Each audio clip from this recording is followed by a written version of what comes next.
Hello and welcome to West Underground. Today we have a band and they are none other than... Packing Dhaka. Thank you, man, for taking the lead.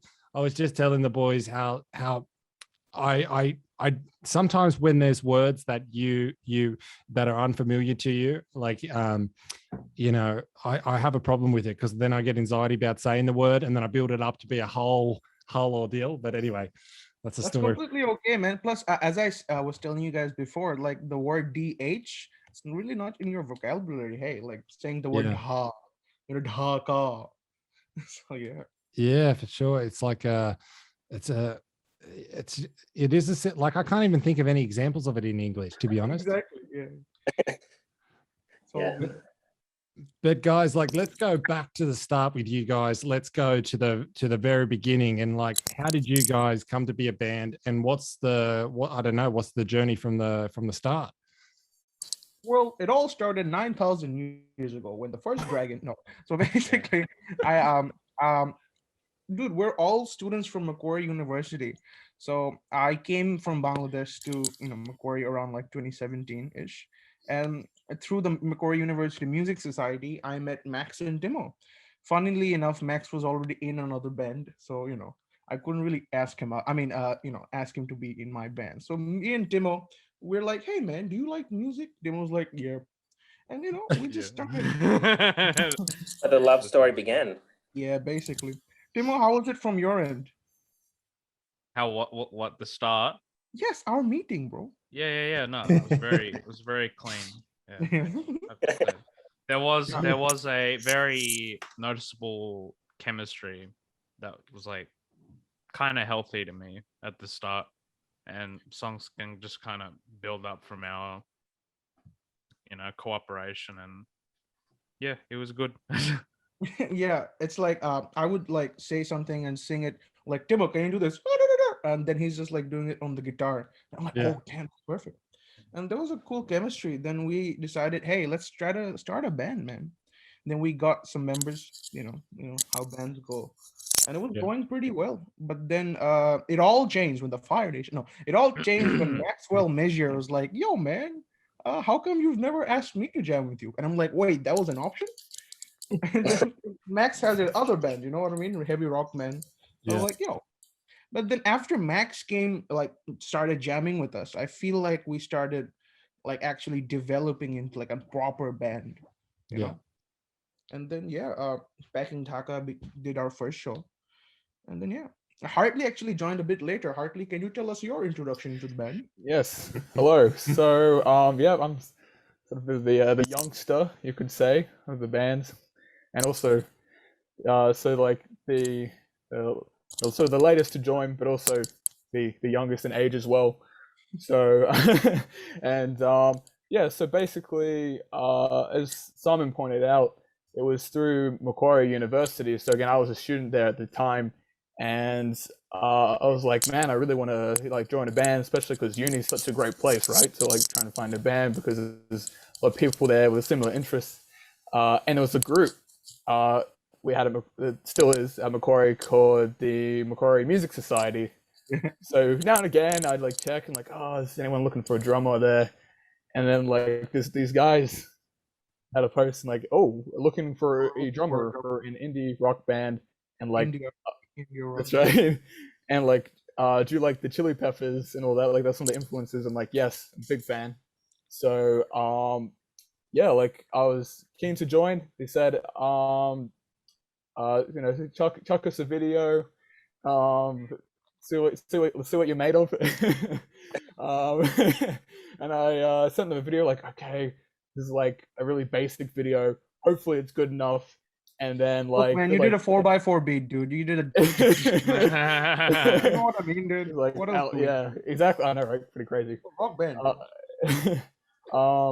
So no, like again, I was sort of surprised that they were very, very pleased with it, and they're just like, do you live, like, how close to you and all that, and like, are you willing to come over for a rehearsal, basically, like, or try out if you'd like, and went there. Again, I was pretty nervous, to be honest, again, because this is sort of like my first time in a proper band, I've had experience in a concert band, but this was a rock band, like an indie rock band. A bit So- different than a concert band. Some Yeah, might just a little bit, like maybe like a little bit smaller, you could say, a little bit different vibe. So when I got there, thankfully got to the right place as well, got the right address. That's always a good start. Just to walk in like, oh, it's just the band. Like, nope, like, oh, wrong place. So luckily that wasn't the case. But no, when I got there, I mean, everyone was so welcoming and all that, which is, helped me out a lot. And yeah, again, I think as Timo pointed out with Simon, just like that chemistry was a big factor as well. So not only could we play well together as a band, like when the instruments were put down, when it just came just to chatting, like we got on really well. Had similar interests in music and all that as well, which was really cool. And then spoiler alert, they allowed me into the band. No way. And all that. It's gone really well from there. But again, so when this happened, again, this was the end of last year, the start of last year, so February.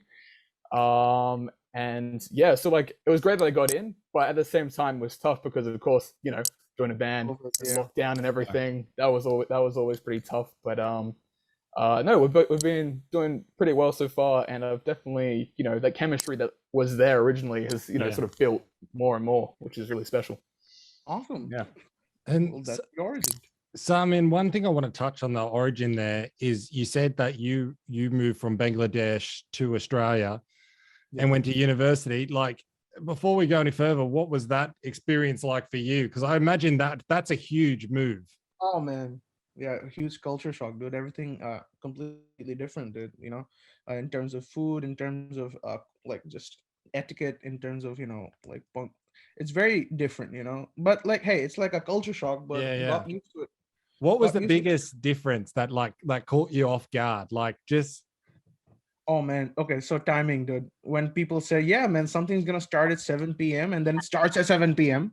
or like just in general, because one thing which is interesting, another reason for like our name being Packing Dhaka actually is that, so in our country there's a lot of traffic, right? There's a lot of traffic. It's packed because population density. So that's why when people say they're gonna be somewhere at 5 p.m., people know, okay, so he said 5, that means around 6:30. So it's like already understood, right? So time just works differently from where we are, you know? So when I came here and I'm like, yeah, so 5 p.m., I'll just go there at 6. And then I miss an hour. I miss an hour of activity. But that's one thing for sure. wow. And what about the accent? Like, and the I don't know, like the English, is it different to what you expected? Yeah, a little bit, because we grew up on Western like stuff from like America and stuff. Hey, so just the fact that I just said hey now, dude, man, I've been like I've been here for a while. But yeah, stuff like that. Also H, dude. You guys say H. Like, what's up with that? H. Yeah, it's H, H. dude. What is H, man? Like, How do you say it? it's H. That's how we've said it all our lives. H. And then I come here, it's like, oh yes, A, B, C, D, E, F, G, H. Sorry, H. I'm like, excuse me, H. sure. Yeah. Yeah. I say H. No, because you're also American, dude, kind of. Fun fact.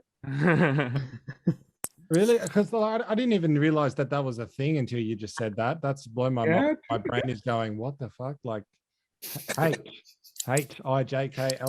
Yeah. Wow. What about you, Wow, Paul? What do you reckon? Did you also? Sorry. No, I was asking Paul. What did you? Ah. How do you say? Yeah, that was the first time hearing that example of an English language. Actually, I didn't think about that.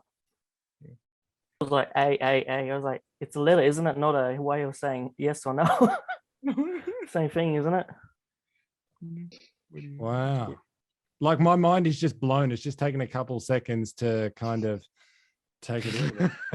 Process, yeah. Something you so ever simple.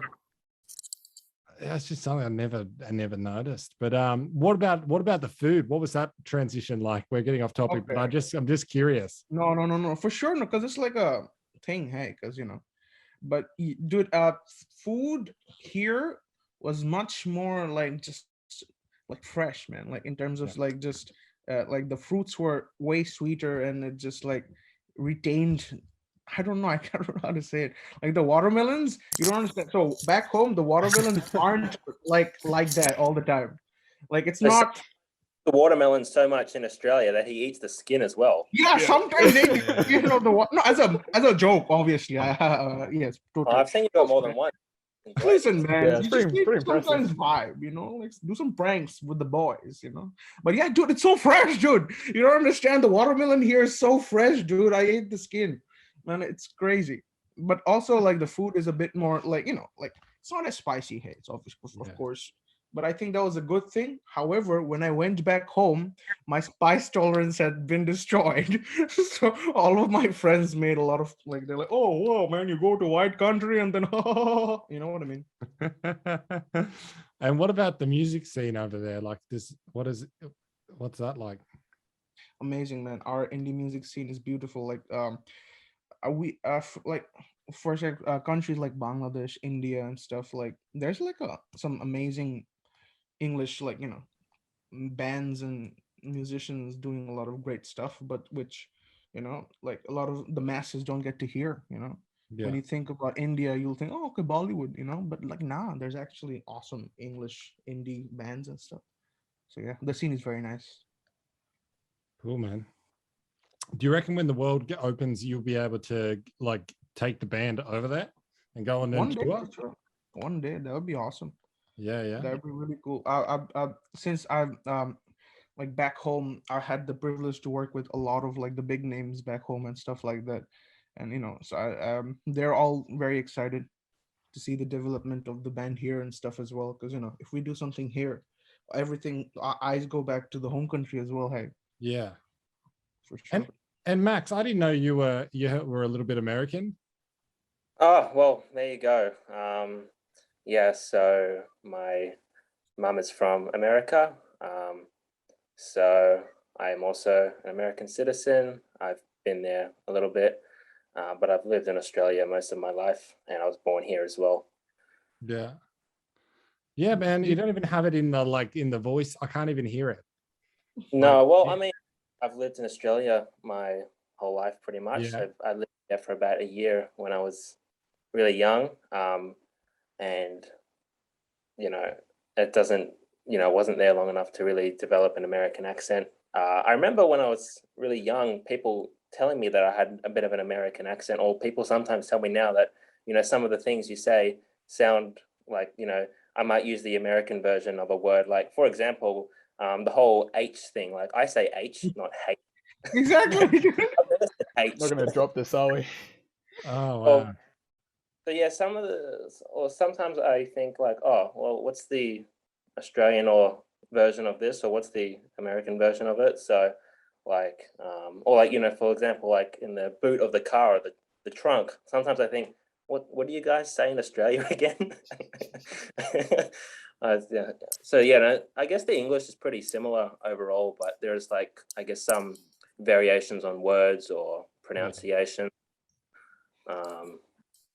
But the interesting thing is, I've been doing a bit of research on like accents and things, and they say that your accent develops from like ages of like 0 to 3, and then it pretty much locks in. So like you're a bit of a sounds like you're a bit of a hack to that system, or that what would you call it? That theory, I suppose. I reckon it's all about like the nature and nurture. Hey, like Yeah. environments. Like, I don't know. For example, my mum lived in America all of her childhood and like early adulthood, but now that she's lived here for about half her life, she definitely still has the American accent, but it's definitely not as strong as someone that, has lived in America their whole life. So people here can very clearly tell it's an American accent. But if she goes over there, then it's people can easily pick up that she lives somewhere else. Yeah. It's kind of interesting. Mm. Fun fact: Hartley is the only person like that's just Australian. Yeah, I know, Even- pretty boring. Even Timo, Hmm? your other country of What origin, about sort me? My other country, well, if you can't tell with my name, it's Finland. Yeah. Oh, very nice. So it's half Finnish, half unknown. My background. Yeah. So Hartley and I are the only people from Australia here. I was born here. Just Hartley and I. Sorry, no one else. Yeah. I have to say, with a lot of the American kid shows that I've watched for like during my before teens, I just subconsciously just kept on saying tomato ever since instead of tomato. But for some reason, it sounds Aussie to me anyway. Like, even though no one else says that, like, yeah, I'm just like, I don't know. It felt weird. As soon as I said tomato, I'm just like, wait, am I speaking Australian? I don't know. I don't know. I say pasta instead of pasta just to mainly roll people up and be like, oh, could I have some pasta, please? Pasta, and everyone just turn and leave, look, give me the look of going, what did you say? I think what's interesting is that everyone here can understand American English and the American accent quite easily. But if you go over to America as an Australian, not so much. Not Yeah. so much the other way around. Right? Yeah, it's harder for them to understand because probably not as much exposure to Australian culture. Australian TV shows. Exposure to American culture, which Oh. I mean, Yeah, I was gonna say a huge cultural shock was when I came here and I started learning about the Wiggles, and then I learned about fruit salad, yummy, and then Auntie Donna, dude. Oh my God, Auntie Donna is the best. Yeah, good stuff, dude. Am I missing out on something? I didn't even know who Auntie Donna is. I'm Australian. Am I My guy, dude, they're the best. Oh my God. Who's Auntie Donna? What am I missing out on? Listen, Auntie Donna's Big Old House of Fun on Netflix, bro. Just like right now. Okay, let's cut the interview. Oh yeah, Done. yeah, I've heard about that. Screen Yeah. share. Is it like an Australian kid show or something? It's a TV co- show. It's a comedy group. cartoon. Yeah. on Oh man, I Netflix. must be missing out. All I know is cartoons is the Big List show. That's the most Australian. Oh man, dude, oh my God, dude. You guys have amazing stuff here. Like, Oh man, well, shout out to the Big List guys. Oh, yo, shout out to Woolies, man. Woolies is amazing. Yo, dude. Okay. I was gonna say when I came here and I saw that I could check out my own stuff. No, dude, you can just take your grocery, right? Okay, you can take your grocery, then you can just scan it and then put it in your own bag, and then you can leave. yeah. You don't understand how big that was, guys. You don't, dude. Dude, listen, man. You don't understand. Just like a few days ago, I was there at the grocery store back home, waiting in line for like 10 minutes for the people to bag stuff, man. But then I come here, you can DIY. That's crazy. Oh yeah, man. another about technology. I'm not sure if you guys are aware, but you know that it still don't have PayWave in the US. Yeah. What? They don't have PayWave, like you can't tap your card if you want to buy something. Oh wow. Why? Yeah. You think You the thought land of America the would be free the would first have one to do like that. Paywave? That's literally a thing. Like if you go there, you have to like, or There we go. Someone's looking for a $1 billion idea right now. Start Paywave. That's what I'm gonna do, man. The first thing I go back home. Bro, you should be going to all the supermarkets over in Bangladesh and be like, why don't we get self-serving counters here? No, bro. I don't think. Listen, as much as I listen, I love my people. I love my country. It's just we're gonna steal a lot of stuff, man. Listen. I feel like a lot of good business ideas probably come from, people experiencing different cultures and then realizing, why don't we do this back home? I do, but Never like, thought listen, of we it. can't. Yeah, I'm just saying, Yeah. in business ideas in general, I feel like that could happen a lot. that's true. That's very true. Mm. Yeah, I agree. Like, and also I feel like also like making, the whole idea of making things better and easier, that's a good point. What works in one place, could work in another. Sometimes it doesn't, but yeah. Our editor's a Finnish dude, so he's going to appreciate, having, a Finnish character on this episode. And what is it with Finnish people quickly about, Finnish people being able to grow, really good beards? It makes me jealous, man. Insane. For most people that I've heard don't really question about that sort of thing. It's mostly to do with the antisocial behavior rather than rather than the facial hair. I haven't even heard of the antisocial Finnish behavior. Yeah. It's a whole branch of cultural concept. Yeah. Man, I've learned more about culture in this podcast so far than I have, the COVID epidemic. But now, guys, getting a little bit back on topic, like, like who's the songwriter of the band? That's Well, we have Simon tells the stories, and then we have Timo, who is the chord machine, and that's where it all starts. So basically, another name. Timo gives me chords. I go through trauma and heartbreak, and then I write. And then Max does the like he makes it beautiful, and then Hartley does the. And that's how I we can write. see. I can see it happening. I can see that happening after talking to you guys for like the last 10 minutes. It's true. It could be. It's really true. Well, that's can You see can that already happening. kind of tell with Yeah. how everyone reacts. Yeah. Like when we started the band, I already had like 6 songs written, and then Timo and I we made them like a reality, like proper, And then Max came and he changed the game, dude. And then Hartley came and he played drums. With some percussion there. Revolutionary. Times as well. Dude, he added wind chimes, bro. Wind chimes. You understand? Wind chimes. Wow. Percussionist, not just our drum. That's right. And cowbell, as is a more recent. Oh God! Very important. You always have to have. It's an essential item. Yeah. Cowbell. Nice, man. But I think songwriting is all quite collaborative in general. Yeah. Now it's much more collaborative. Yeah, but I just hope for your sake, Simon, that you don't have to have your heart broken for every song. No, bro. Or else, how are we gonna get the content, bro? Listen. First of all, we need to go for unobtainable females. Then, second of all, what we do is get our heart broken by unobtainable females. And then, third of all, cry. Fourth of all, drink. Fifth of all, don't drink because I'm Muslim. Sixth of all, write the song. We take the fast lane with our songwriting process. Yeah. Nice, man. Nice. You'll just have to you should start a Tinder account for the meme and be like, I'm after looking for a girl to break my heart for Brother, new songs. yes, I have not done that at all. Yes, that's not what I've done. I've not done that. Just on the songwriting, did you guys have like a concrete sound you guys want to like play, or is just every song is going to be different?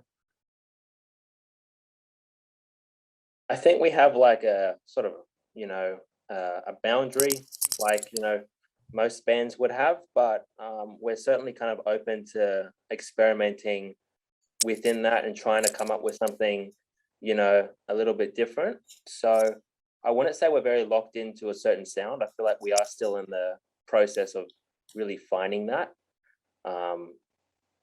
Usually we can sort of tell if it's the right kind of vibe for the band, but yeah, we're not really after anything too particular as far as I can think of. I don't know what everyone else thinks on this. Yeah, so like when Timo was initially categorizing our music, he was like, it's eclectic neo-funk indie rock. So it's like it's essentially, it has like a bit of funk. It's like how I would like describe our music is if Ocean Alley met the Chili Peppers meeting Queen. You know what I mean? That's kind of like that vibe. But you have to sort of think about how, like, well, to me, it felt a bit too of a niche idea that, the sound expanded itself into, just sort of whatever that sounds right for the pop indie sort of scene. It has a lot of elements, but it comes back to like the hook. We'll have a hook where like, oh, if you remember. That's how we get them. Nice. And and what's been the journey for you guys, like playing gigs? What's the live Sydney music scene been like for you guys? Have you got to really experience? I've seen that you guys have done here a bunch of gigs at Lazy Bones. Yeah. Lazy Bones is like What one gigs? of my Haven't heard that word in a while. Oh man. Yeah, this is a touchy subject. I think with yeah, we've have played at Lazy Bones a couple times. That's obviously quite a Favorite nice venue of ours. player. Nice. But And yeah, we Mac, have to play as much as we can. What were you gonna say? oh, look, I was just going to ask, and how do you juggle the time, that you spend with one band versus the other band? How do you kind of, how do you manage time? Well, usually our band practice with Packing Dhaka is on a Saturday, and then Terabyte is on a Sunday. So usually works out pretty well. And I guess with things like gigs, they're all usually booked fairly far in advance. So Yeah. there hasn't ever been any sort of clashes. I have a pretty good understanding of what we need to do in each band, so I can set aside the time for each, I think, and it hasn't really caused any issues to this point. Mm. And when you're going out with, Terabyte versus the band, is there a bit of a gear change? Are you bringing out, cleaner amps instead of the Marshall stacks, or are you still taking the Marshall stacks? No, the Marshall comes with me everywhere. That Yeah, heavy totally. 30 kilo amp, Oh, 29. man. I know all three of these guys have had the Always. luxury Oh yeah, helping we've had a bit of experience lifting that. Yep. every single week. Oh, So- Good workout. If anything, it's probably more gear with these guys because I always bring my multi-effects pedal, which I just don't use for Terabyte just because it's one extra thing to bring that I don't need to use. So gear-wise, pretty similar. I guess I use the same amp. I use different guitars though. Like with Terabyte, I like to use the humbuckers for that more hard rock sound. I guess with Packing Dhaka, I like to use single coil guitars for that cleaner sound. what are you bringing out, a Strat or a Telly, or what have you? What have you got in your arsenal? Well, the Telly is the go-to, and then I have a Strat, which I kind of use a bit more as like a backup, just because the Telly's a bit nicer. Yeah, for sure. And what about the rest of you boys? Do you have to break your backs every time you do a gig, or you have a bit of Well, an easier ride? He's the singer. Look, No, I you have got to the best. bring bro. I have to bring a costume change. I have to bring some Jacket. water. You know the vibes, bro. So much work, man. And Timo, he just brings all of his gear, which is his piano and 94 Yeah. pedals and the 3 Yeah, guitars. this Yamaha synth. Yeah, Just everything. Yeah. I could say it's worth though. Yeah, it's worth it. All right, guys. And I just want to touch on quickly, like, have you been working on music during lockdown? Have you got some projects in the works? Yes, sir. Max, go on, go crazy. Tell him. So I guess we've been working away at a single for quite a while.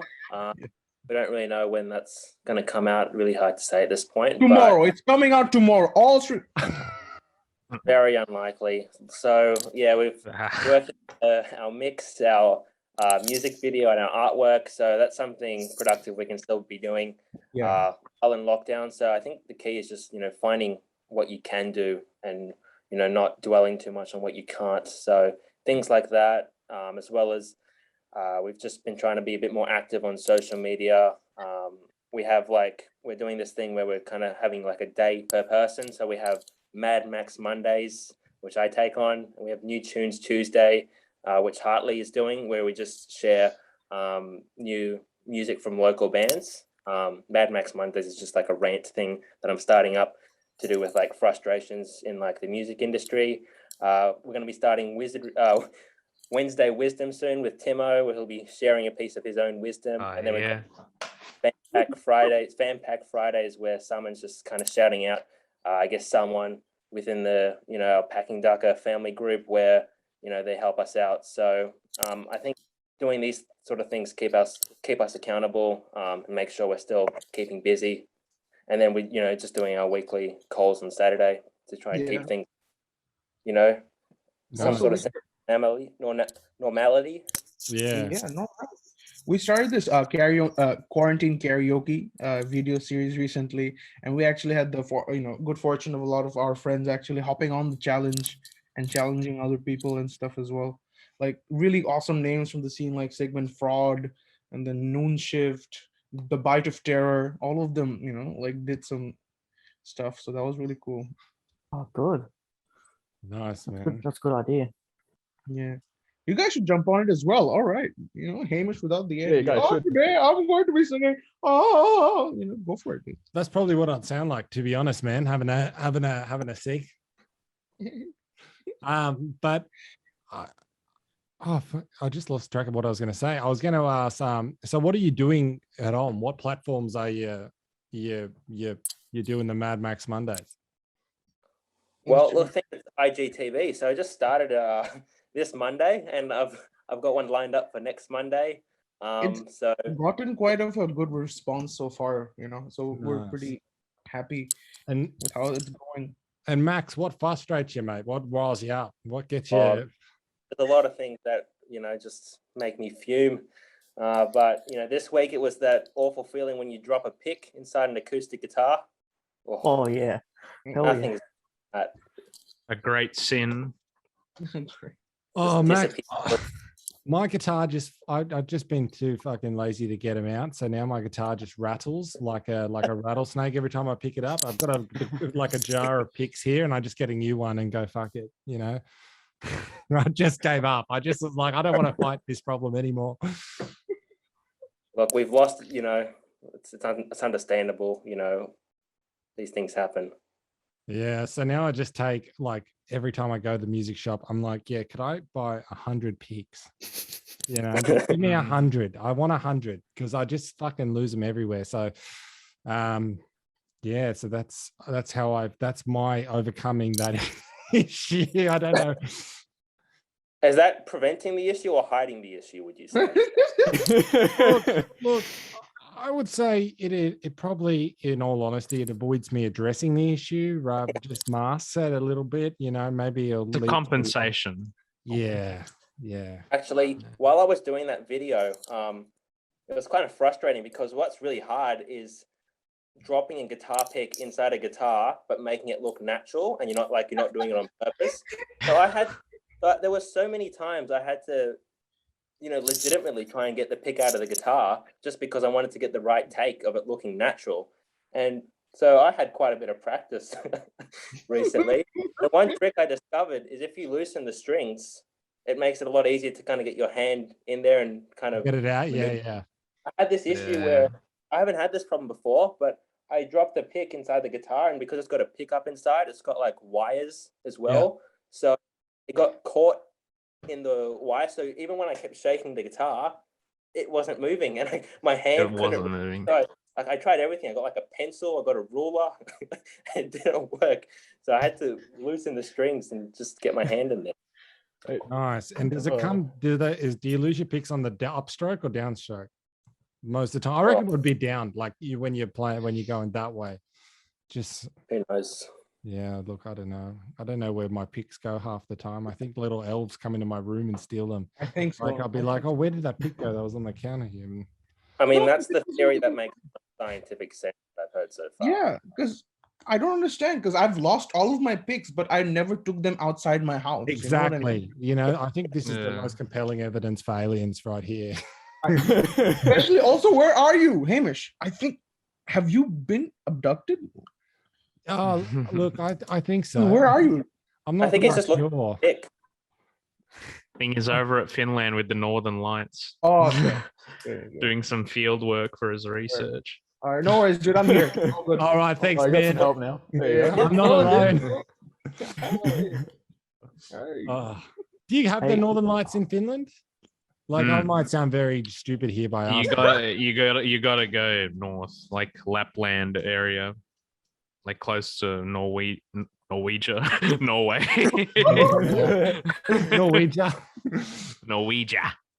Norwegian wood.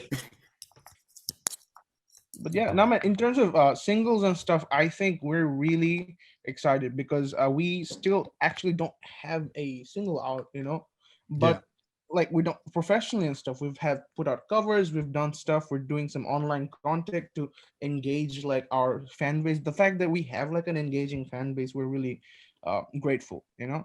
Because like with university, with any band starting from uni, dude, you'll have your bunch of friends, you know, that support and we're like, oh my, okay, to you gig my you know, Yeah, like, yeah. so, and also we were like really excited because we dropped merch. We dropped merch without having a single out, and it sold out in a week. You know, Nice, like, man. but I mean by sellout, I mean we had like, you know, but like still. Like, why Sold out. you brought up an interesting topic, which I actually wanted to touch on. Now, we're at West Underground are looking to, you know, start a little merch line. And also there's probably a lot of other bands that are watching this, well, you know, going, we want to start a merch line too. So what is the best way of doing it? What's the most economical way of, you know, getting the job done? Oh, dude, easy. Just listen, hire a sweatshop back in Bangladesh until you're dead.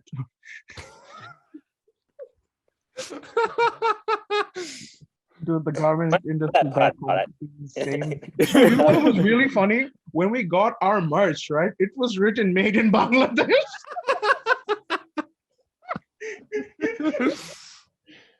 Oh, So the terabyte merch and the Packing Dhaka merch is the exact same, really, except for the print and the color of the shirt. So And the logo and the band. yeah, and the band. So I mean, same shirt. It's the Gildan shirt. What was the question again? like what is like the best way for like up and coming bands, also West Underground, to get shirts made for, right. And you know, what's the best service for doing it? Right. Well, I got recommended by my friend in Sigmund Fraud, who this place called Primary Printing, which is in like Forster, so like a few hours north of Sydney.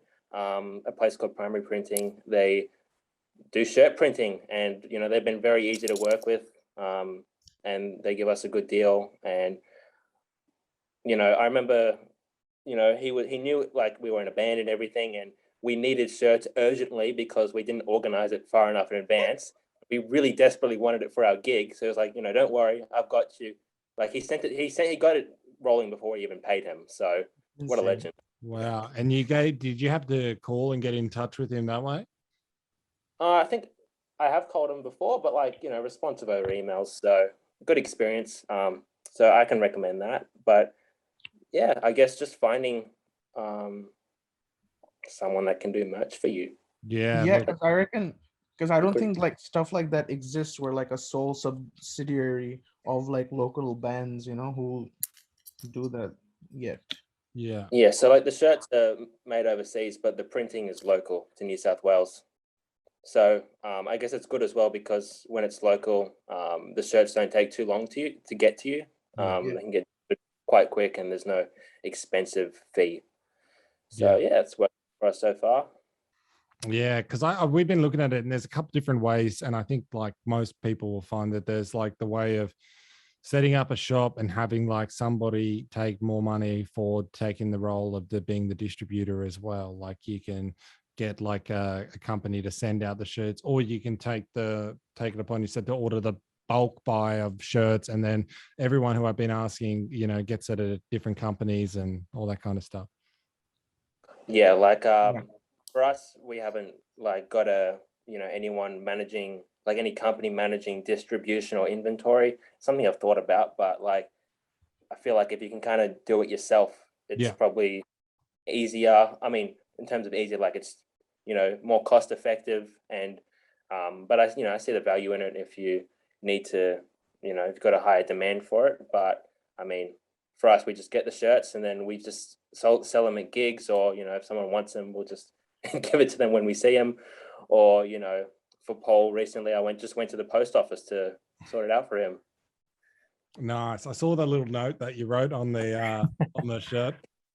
Yes, wanted to give it a bit of a personal touch. Yeah, well, yeah, it was nice, Nice. really nice. It came in within like less than a week, I reckon. Why didn't you Came hang in it up? earlier than I thought. I didn't want to talk about terabyte the whole time because I heard on, you know, I know we got terabyte in here as well, but It's not about them today. All right. I'll put up on another interview. The bite of terror.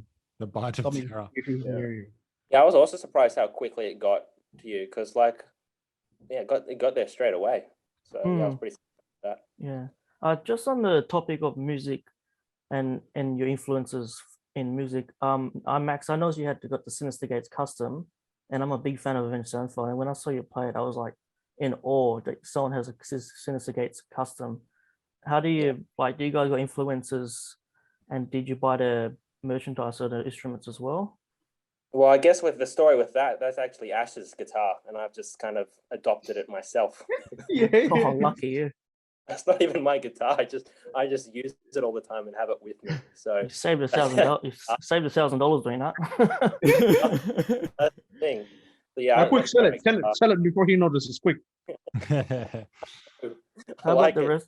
Yeah, what about the rest of you guys? You guys got influences as well, and did you guys go out and buy their signature instruments or anything as well? Oh yeah. So recently, I've bought ordered the the Elvis mic for some for the live shows and stuff like that. Nice. Because I also very heavily inspired by more flamboyant frontmen like your Princes, your Mercuries, with a whole Ziggy Stardust face paint and stuff like that. Yeah, so stuff like Yeah, that explains the costume changes you're planning to do. Yeah, man, no. I also dude, I've been pretty inspired by wrestling as well. So you know how wrestlers make their entrance. So before every show, this is what we do. The boys start playing. Yeah, boy. So the boys start playing like a little riff, and then I come out from the back. Bold. That's amazing. Out the location that Summon walks in from. It's either the back, it's either the back of the venue or the back of the stage. Dude, so there was do you know the I think it's the mosh pit bar? The mosh pit bar. Oh yeah. So over there I came out from the toilet. Yeah. There's nowhere else to come out from, I guess. Yeah. No, that's where I changed. And they started playing. Dude, you should just start doing getting somebody to record all this shit and turn it into TikTok. Oh, we do. We have I B-roll. think you mentioned TikTok. I'd love to see that. Yeah. Oh, TikTok. Oh, that would be. Yeah, put it on TikTok. When your band is on and your singer's taking a shit, and then you're have you come out. And then get the Siri voice to narrate it, when the band is on and you're singing. Oh, no. That's genius. Oh yeah. Yo, Paul, are you a wrestling fan, my guy? Yeah, the old stuff, the Shawn Michaels and all that as well. So I thought you're gonna do get a bit of Shawn Michaels, can you? Oh yeah. That's what I think of it. Yeah. A bit of Shawn I Michaels. don't watch it now, but Shawn Michaels and now. Triple H's and all that. I've always watched it. Good stuff. The Raw is War era or whatever it was called. Yeah. And a bit after that as well. Oh, yeah. So Timo and Harley, you got any influence as well in music? No. Do you want to start, Harley? Yep. Yeah, no worries. Well, for me, as I mentioned, the Chili Peppers. I'm a big fan of Chad Smith, the drummer. Again, his style, his style of play, and also he's a Pearl artist as well.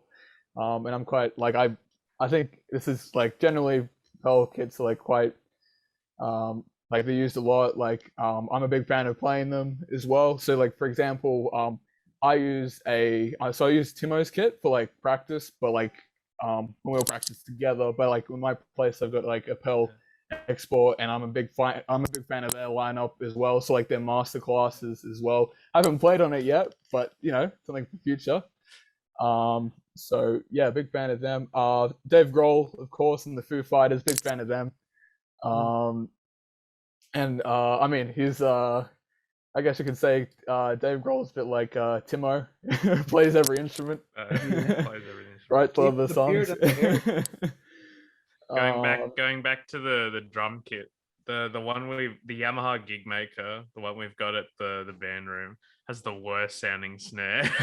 even not even recorded, live snares just It It's does again, not it's, do any of our songs justice. it's like ironically, it's called the Gig Maker, but we use it for practice, like Yeah. only. No way. So it sucks. oh yeah. But hey, it's usable. It's usable. But yeah, as I said, Chad Smith, Dave Grohl. Interestingly for me, when I was sort of like in my younger teens, I started watching like a lot of drummer YouTubers as well. So like Cooper Drummer, for example, was one I watched a lot. Like I watched a bunch of his covers, and like the fact that a lot of his drumming wasn't improvised. I mean, sorry, it was very much improvised, and like yeah, he brings very much his own touch as well. So it was sort of funny because whenever like I try and cover a song, my drum teacher's like, it's very, very improvised. Like, where are you getting this from? And I'm like, oh, YouTube may or not be an influence of this. We're going off. So yeah, like that's interestingly enough a big yeah, influence with my style. And of course as my drum teacher as well, his big influence was mine. So he so like a lot of crowded house, his style is like very much crowded house and the Beatles. So yeah, like my style is like definitely a mix, which is very suitable for the band as well, because again, as we said, we're not really secluded to the one genre. Sort of yeah, yeah, like a multitude of genres. Yeah. As well. Yeah, with all those musicians on YouTube, don't you think that they are like more talented than the people that are in real bands? Because you got the dude on guitar, and you got Davey 504 who does bass. Good Davey And 504. yeah, and then you got the Jared Dines. the other guys as well. I'm like, they should be in bands and they'll be so good at it. I just don't know how they're so good on YouTube, but they just can't. You know, I don't know if they're comfortable with it. It's so weird. It's so weird. Yeah, but they 10-minute songs and stuff as well. All of these people have bands, man. They have bands. Yeah. Yeah. They have bands, but just like Dan Vasquez, or Dan Vasquez's amazing voice. I'm like, this guy could be worldwide, and Davies could be any bassist. Like he proved it in his YouTube videos, you know. Davey 504 is a Well, legend. I also saw like a video recently where Stevie T, the guitar guy, he said he was asked to join like Dragon Force, and he just said no. He didn't want to go out there and have the pressure on him. Yeah, I heard about that. Yeah. Unbelievable. Yeah. But I imagine like when you're doing YouTube, right? You're the like when you're in a band, right? I suppose you got to rely on other people to a certain degree. And when you're on YouTube and you've self-made it, like you're your own boss. And I suppose when you're going to trade it in to go on tour with a band and really commit to that, you're kind of going to sacrifice losing what you've created as a business, you know?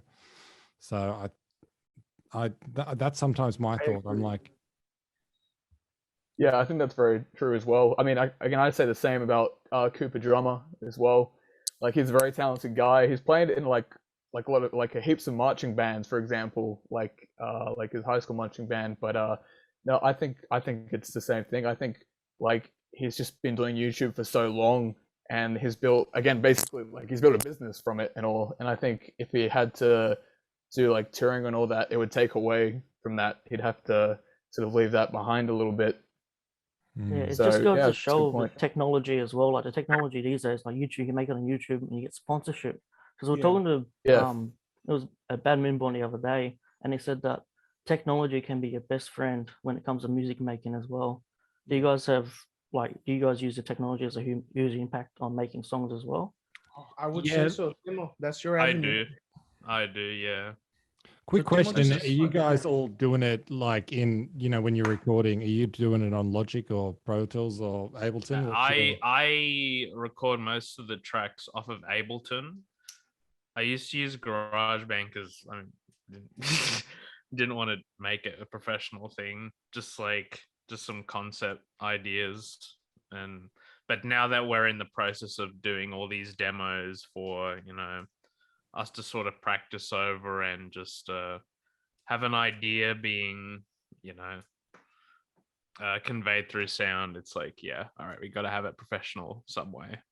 With I had Ableton and had all these different presets of keyboard sounds, and there's a bunch of guitar stuff. I recently got also another multi-effects processor. There's a Boss GT1000. I don't know if you know about it. Yeah. But yeah, no, it's got a lot of different tones in it. You can customize the amp sound, and yeah, no, I've just sort of been using that for guitar tone and yeah, MIDI drums. That's pretty much it. Yeah, All kinds of especially stuff, yeah. especially now during lockdown, you guys have the opportunity to send each other's pieces of music as well, using this like different varieties, which is a good thing during what we're doing now in lockdown. So you guys can keep the music going, but apart, so you close apart type of thing, which is a good thing. It's no excuse. Yeah, exactly. Yeah, it's not like 40 years ago. Like 40 years ago, you got an excuse, but these days, anything's possible now. John Lawrence, the band, John Lawrence and the band, like they did this amazing cover of this Katy Perry song recently. What was it? What again? Like Teenage Dream? Yeah, Teenage Dream, and that was insane. Like it was such a great cover, and they all just it's like they did their parts, and then they from their individual homes, and they put it together, man. Insane. Yeah, and Max, I have a question that I want to ask you, a bit of maybe slightly off topic, but have you ever thought about like getting a Helix? Not like, I feel like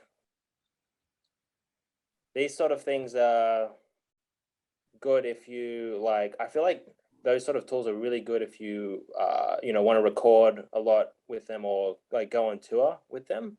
I haven't really considered investing a lot of money into one of those really cool multi-effects pedals, just because I guess Well, it's also an amp.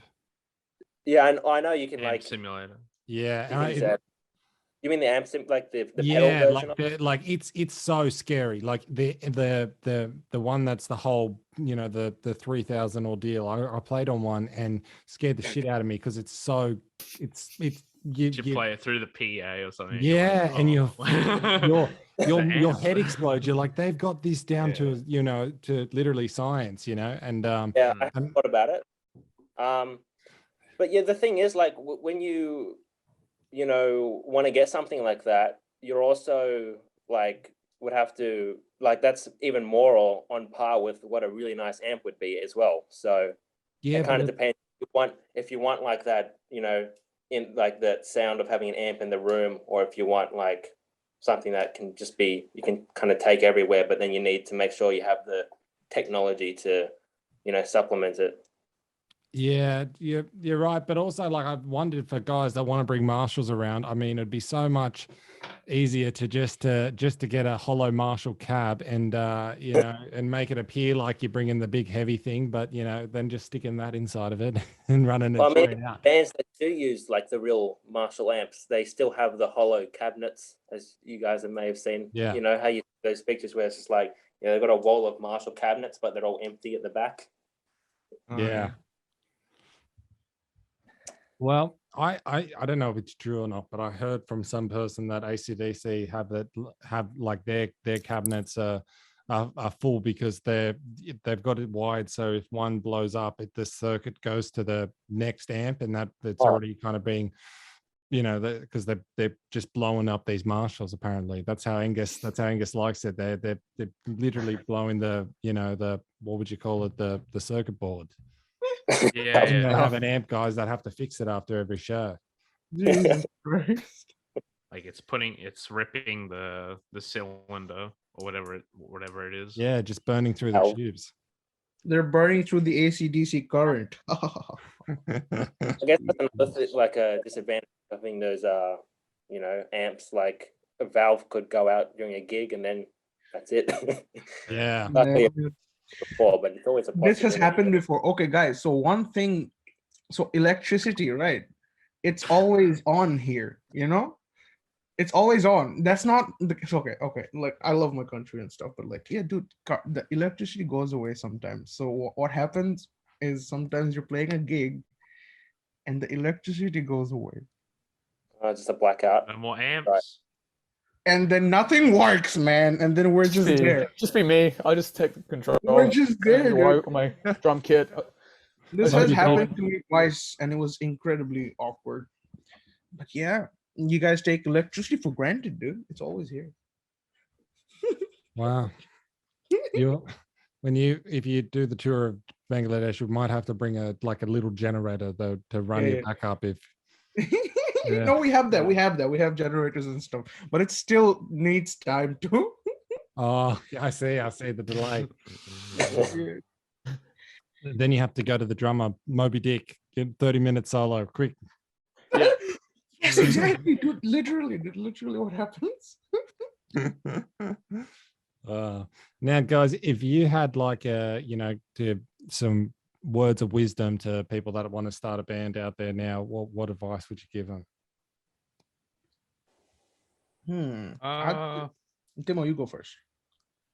Yeah, I mean, I don't feel like whatever I would say would really help a person, but just like know who you're.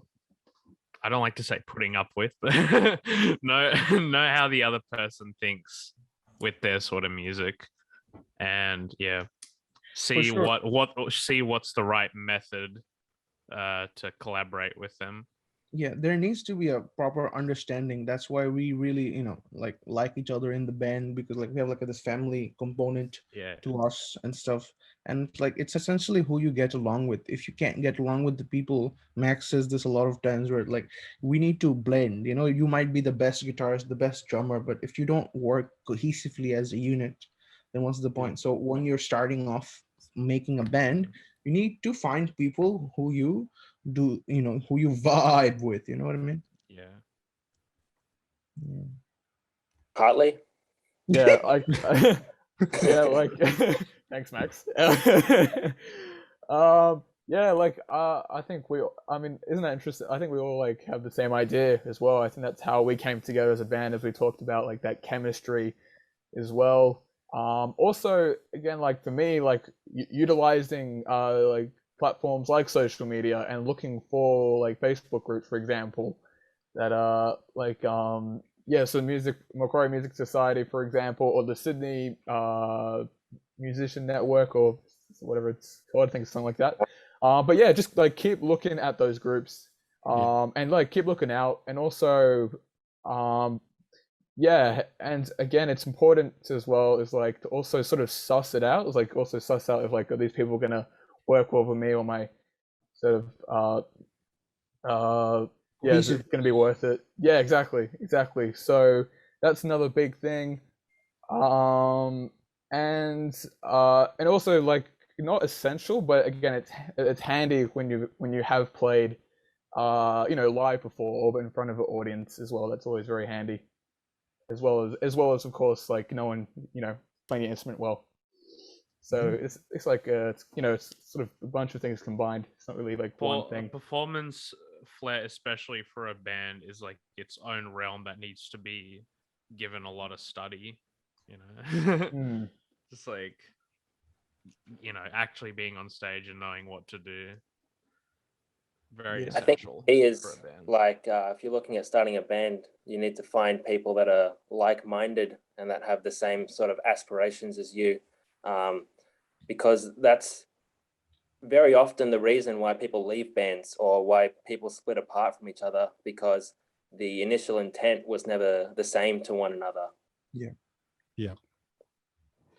That I couldn't agree more with. We've got a few minutes left. Do you, for the fans out there, where do you guys see yourselves in like a few years' time? What are the plans for the band? Triple J, and then taking over the entire planet and the world. We stadium tours. I am Freddie Mercury, and then we're going to tour the world. Go back to Bangladesh. Hey, I somehow was expecting that, so I was like preparing myself when I finished what I was saying.